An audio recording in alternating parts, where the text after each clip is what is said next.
तो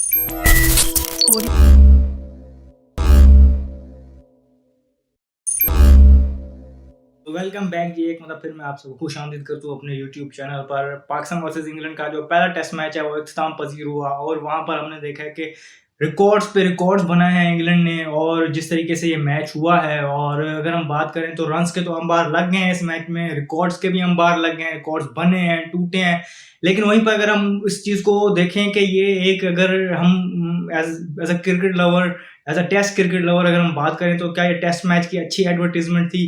तो उसका जवाब नाम ही होगा, क्योंकि इंग्लैंड ने अपनी एक्स्ट्रॉर्डनरी ब्रिलियंस और टाइम से अहेड रह के खेलना और जिसे कहते हैं ना प्रोएक्टिव अप्रोच की वजह से इस टेस्ट मैच का रिजल्ट पॉसिबल किया है। वरना अगर हम देखें तो इस टेस्ट मैच में इस ट्रैक पे रिजल्ट पॉसिबल नजर नहीं आ रहा था। ऐसा लग रहा था किसी हाईवे या किसी रोड पे मैच खेला जा रहा था। पिच में बिल्कुल असिस्टेंस नहीं थी। स्टार्ट करते हैं इस तरह। डे वन की प्रोसीडिंग मैं आपको बता दी थी, उसके बाद मैंने कवर नहीं किया। कुछ बचा ही नहीं था कवर करने के लिए, तो मैंने कहा क्या कवर करते हैं, एक ही दफा वीडियो करेंगे जिसमें सारे मैच को कवर करेंगे। सेकंड डे की अगर हम बात करें, वहां पर अगर ट्रैक करें ना कि गलतियां कहाँ हुई पाकिस्तान की, पहले हम मोटा मोटा उन गलतियों को देख लेते हैं कि कहाँ से हम गलत गए, कहाँ इंग्लैंड हमसे गेम में हेड निकल गया। देखें, एक टाइम पर हम गेम में हेड थे जब अब्दुल्ला शफीक और शान मसूद बैटिंग कर रहे थे, 4 से प्लस 4.5 के रन रेट से खेल रहे थे बड़े अच्छे तरीके से। इंग्लैंड को बैक फुट पे किया हुआ था। इंग्लैंड बॉलर्स जो हैं बहुत ज्यादा गर्मी में, हीट में थे, बैक फुट पे थे। वहां पर हमें पैडल को दबा के गेम में उनको, मतलब जिसे कहते हैं ना, बैट आउट करना चाहिए था तेज खेल के और सर्टेन टाइम में, क्योंकि हमें अपने बॉलर्स को भी टाइम देना होता था कि 20 आउट करने के लिए। तो एक ऐसा स्कोर जल्दी बना जाता है ताकि हम उनको गेम से आउट कर दें। लेकिन वहां पर हमने देखा कि जब बाबर आजम और सऊद शकील बैटिंग करने हैं तो उन्होंने बहुत ज्यादा टाइम लिया, वो शेल में चले गए। बहुत ज्यादा टाइम लेने के बाद आपको ये होता है कि मानता हूं आप आउट ऑफ फॉर्म है, बेशक कोई भी पिच हो, आपको चाहिए होता है कि आप टाइम स्पेंड करें। लेकिन वो टाइम स्पेंड करने के बाद ये लाजमी होता है कि आप स्कोर करें और ज्यादा स्कोर करें, ताकि फिर उसको काउंट करें जो टाइम आपने स्पेंड किया है, क्योंकि वो आप एज ए इन्वेस्टमेंट लेते हैं तो फिर आपको वहां टीम को पे बैक करना होता है किस तरह रन करके। लेकिन बाबर आजम ने देखा कि डे 1 पे आउट हो गए थे। सऊद शकील खेले, अगले दिन तक भी खेले। नसीम शाह के साथ जो अगला दिन था, डे सेकंड अगर हम बात करें, उसका जो पहला सेशन था, नसीम शाह तो सर्वाइव कर रहे थे क्योंकि वो नाइट वॉचमैन थे, लेकिन सऊद शकील भी शेल में चले गए थे। अब यहाँ पर मैंने आपको बताया कि वो पाकिस्तान के मोस्ट सक्सेसफुल बैटर है पिछले कुछ अरसे में टेस्ट क्रिकेट में अगर हम बात करें। लेकिन वहीं पर अगर हम बात करें तो कहीं ना कहीं हमने देखा है कि अगेंस्ट बांग्लादेश भी एक ऐसा फेस था जहां पर उनको एक शेल में चले गए थे, वहां उनसे स्कोर नहीं हो रहा था, बाउंड्री ऑप्शन वो तलाश कर रहे थे, उनको नहीं मिल रहा था, लेकिन स्ट्राइक रोटेट नहीं कर पा रहे थे वो, तो वो उस जो सेल में चले गए थे। तो उसके बाद हमने देखा कि स्कोरिंग रेट बहुत नीचे चला गया। यहां पर भी अगर हम देखें तो जो 4.5 का चल रहा था रन रेट, वो 2.5 तक चला गया, क्योंकि वो बिल्कुल शेल में चले गए थे, स्कोर नहीं कर रहे थे। सलमान अली आगा ने आके फिर हमने देखा कि उन्होंने आउटस्टैंडिंग 100 स्कोर कर पाकिस्तान को वहां से निकाला। डे अगर हम बात करें तो पाकिस्तान 550 प्लस रन बना गया, एक अच्छा टोटल था। पाकिस्तान ने उनको आखिरी उसी दिन पे 19-20 ओवर इंग्लैंड को डाले बैटिंग करने के लिए। वहां पर बॉलिंग भी अच्छी नहीं हुई नए बॉल के साथ। और अगर हम बात करें तो इंग्लैंड को बज़ाहिर ऐसा नजर आना चाहिए था कि जो टायर्ड एक बैटिंग लाइन आ रही है, जो इन्होंने ट्रॉल किया बिल्कुल फील्ड में 2 दिन तक, वो आए और उन्होंने अटैक किया पाकिस्तान पे। वहां पर वो 5 प्लस के रन रेट से खेले और अच्छा स्कोर बनाया 1 विकेट के लॉस पे। अगले दिन आए तो देखा जाए तो एक टाइम पर अगर हम फास्ट ओवर करके पहुंचे तो डकेट की इनिंग आई, क्रॉली की थोड़ी सी इनिंग आई, रूट साथ उनका दे रहे थे, रूट अपने कन्वेंशनल वे में खेल रहे थे। फिर हमने जब देखा कि 244 थे तो ऐसा लग रहा था, बीइंग अ पाकिस्तानी फैन और पाकिस्तान लवर, हमें ऐसा लग रहा था कि एज न्यूट्रल लगे तो इस पिच के हवाले से चलो ठीक है।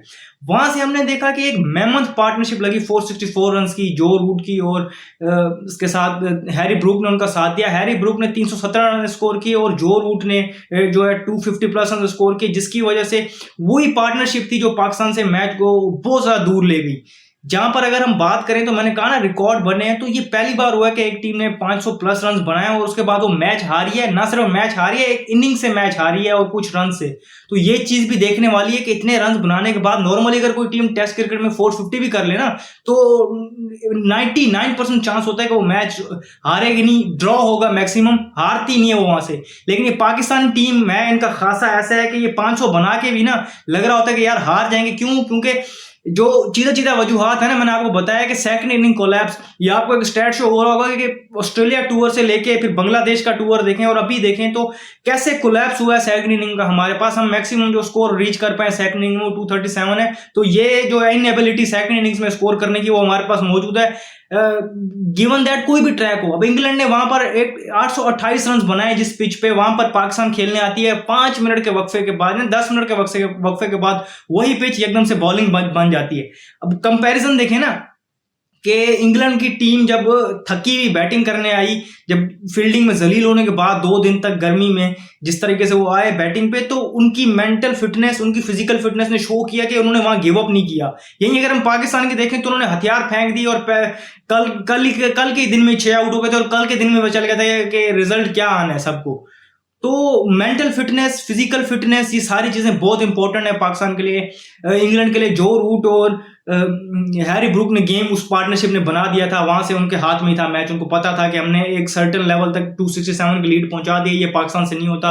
इनिंग डिफीट ऑन कार्ड्स थी और हमें पता था कि हमारा सेकंड इनिंग कोलैप्स भी ऑन कार्ड है। ये मैंने आपको मैच का एक ओवरऑल व्यू बता दिया। सेकंड इनिंग में अगर हम इंग्लैंड की बात करें तो जैक लीच ने 4 विकेटें ली, ओवरऑल मैच में 7 विकेटें ली और ये 7 विकेटें पाकिस्तान ने पूरे मैच में ली। तो यहां से आप अंदाजा लगा लें कि हमारी बॉलिंग लाइन और हमारी फिटनेस कहां पर है।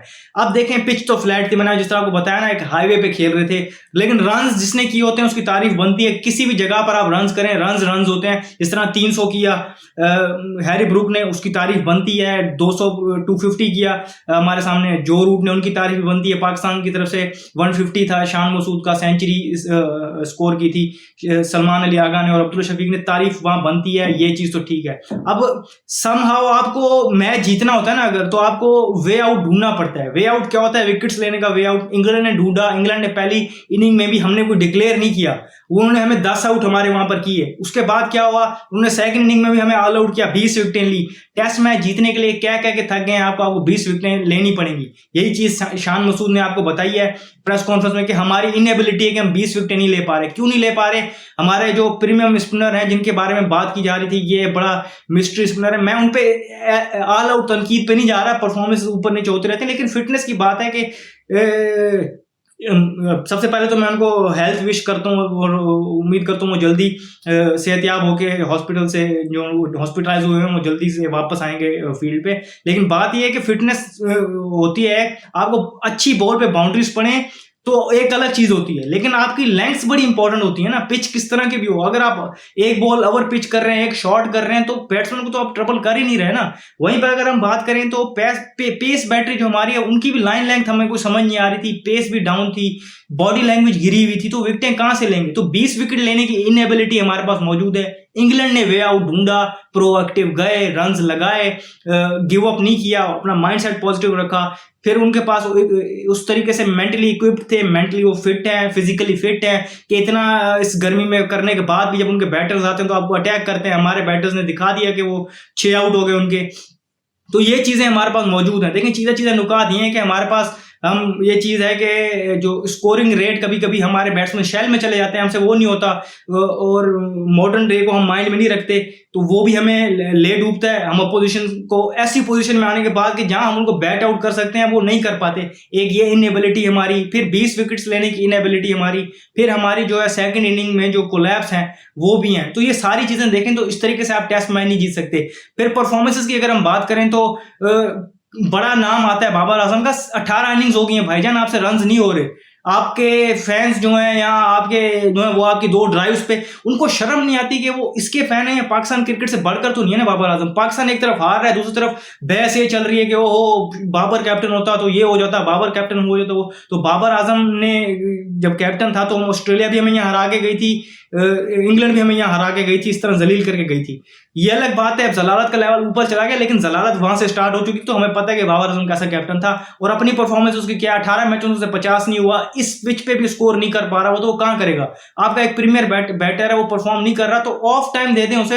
हो सकता है वो मेंटली उस जगह पर ना हो, ट्राई तो वो बहुत कर रहा होगा, मेहनत कर रहा होगा, तो कहीं ना कहीं वो मेंटली उस फ्रेम ऑफ माइंड में नहीं है कि जैसे वो स्कोर करे, तो उसे ऑफ दे दें यार, चला जाए, वो थोड़ा सा रिफ्रेश हो के आए, खुद भी टीम के लिए भी बेहतर होगा, उसके लिए भी बेहतर होगा। लेकिन नहीं, अब यहाँ पर जो उनके फैंस है ना, देखिए मैं बाबर आजम को उनकी परफॉर्मेंस पे क्रिटिसाइज करूंगा, उस लेवल तक नहीं जाऊंगा जिस तरह बाकी सारे पहले से हाथ धो के उसके पीछे पड़े होते हैं, या जिस लेवल की क्रिटिसिज्म वो करते हैं, जो गट्टर किस्म की जो चल रही होती है यूट्यूब पे हरकतें, मैं वो नहीं करता।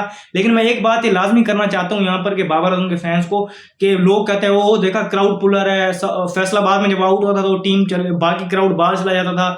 तो अगर ये चीज देख के रखना है तो हम यहाँ पर युगांडा और योगोस्लाविया के साथ मैच रखते हैं, शायद वहां पर वो आउट ना और खड़ा और क्राउड वहां रुके। तो क्राउड पुलर होना या ना होना ये चीजें सेकेंडरी हैं, आपको अपनी परफॉर्मेंस से जवाब देना पड़ेगा, बड़े हंड्रेड्स करने पड़ेंगे और मैच विनिंग हंड्रेड्स करने पड़ेंगे, जिस तरह जो रूट और हैरी ब्रूक ने करके दिखाया।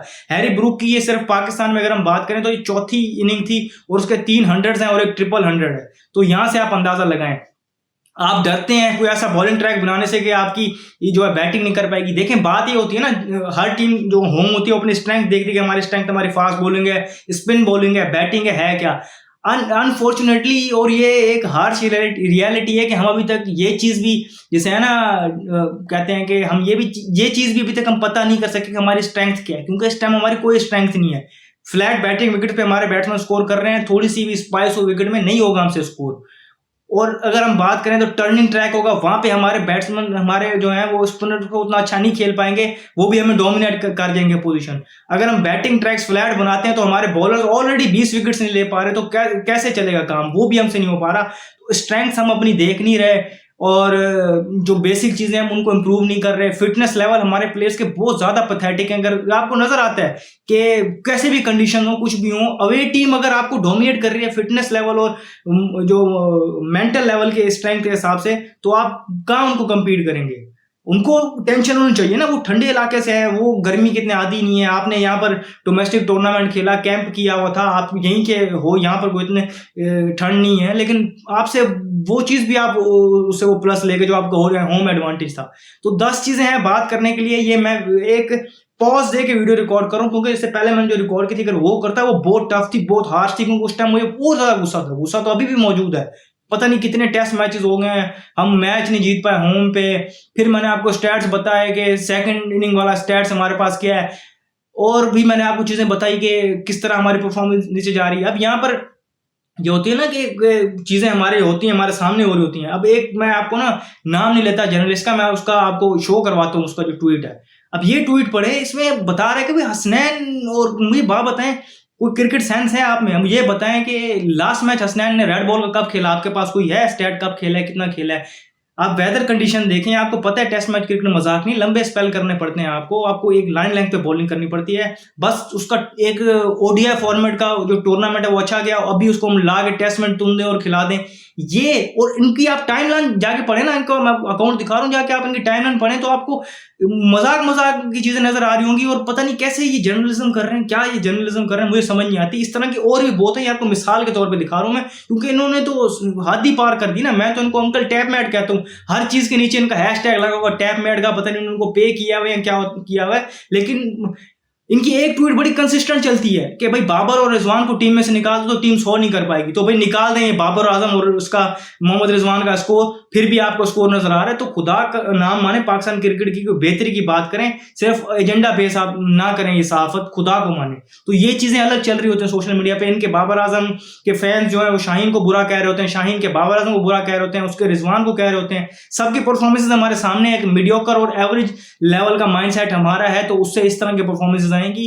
कंटिन्यूटी मांगती है जो है टेस्ट क्रिकेट, तो जितनी क्रिकेट खेलेंगे, जितना एक्सपोज होंगे, उतनी ज्यादा गलतियों का हमें पता चलेगा, वहां सीखेंगे। लेकिन अनफॉर्चुनेटली ये हो रहा है कि गलतियां रिपीट हो रही हैं, बेहतर नहीं हो रही। मजीद हम इस हवाले से बात करेंगे, कुछ बोर्ड के अंदर डिसीजंस के हवाले से, सिलेक्शन वगैरह की जो बातें चल रही हैं उस पर नेक्स्ट वीडियो में बात करते हैं। इस वीडियो में फिलहाल इतना ही, मुझे दीजिए इजाजत, शुक्रिया, अल्लाह हाफिज।